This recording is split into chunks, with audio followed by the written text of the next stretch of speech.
like to take you back to a time that we call the 1960s. My name is Konrad Seidel, and this is Konrad Seidel's Beer of the Week. And today we're discussing a beer that's very much like 1960s feeling, although it's a very modern beer.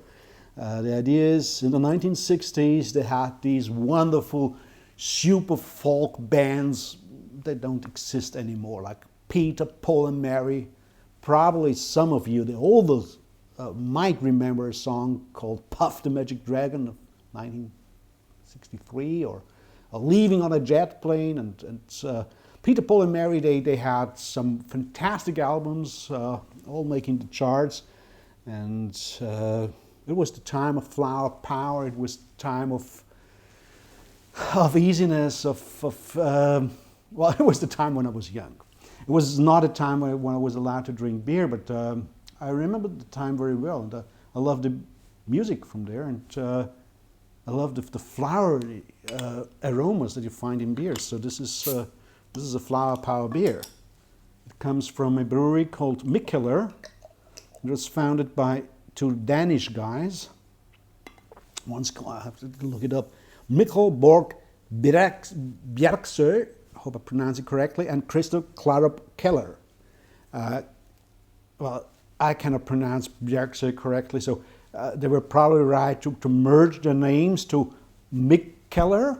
And in 2006, they decided that they would set up a brewing company. They didn't set up their own brewery. What they did is they decided to be gypsy brewers.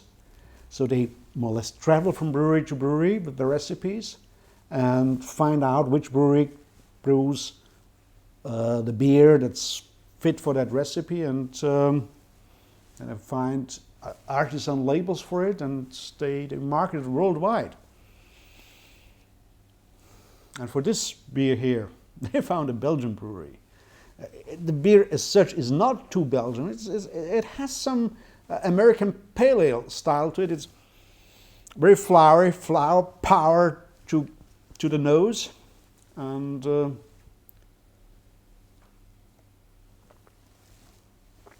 very refreshing, hoppy from the start, but not overwhelmingly bitter. Just nice and easy drinking, dry in the finish. So it's a session beer. It's only like 4.6 ABV, so you could have a second or a third beer if you're inclined to drink more. And the problem is, I cannot think of the right food with it. Today I won't have any hints for beer and food pairing, but for beer and sound pairing, that would be enjoy Peter, Paul, and Mary, but Peter, Paul, and Mary music. Try to find them. You can find them, of course, on the internet. You can find maybe one of these old records. I really love them, and well, enjoy the beer. And join me next week for another Konrad Seidel's Beer of the Week. Cheers. Can we sort of play some Peter, Paul, and Mary music? Is that okay? No, we don't have the rights. Sorry.